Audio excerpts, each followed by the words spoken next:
কিয়ামত যখন সংগঠিত হবে তার আগে 6টি কাজ তোমরা দেখতে পারবা, 6টি জিনিস। একটি জিনিস হলো যে তোমাদের সামনে ওই যে আলো দূর হয়ে যাবে, এক। দ্বিতীয়ত, তোমাদের সামনে নক্ষত্র ভেঙ্গে চুরমার হয়ে তোমাদের সামনে পড়বে।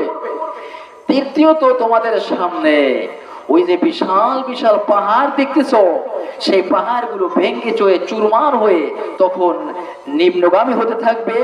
সে যে স্থানে স্থির ছিল তিনি চ্যুত হয়ে যাবে, লাঞ্ছিত হয়ে যাবে।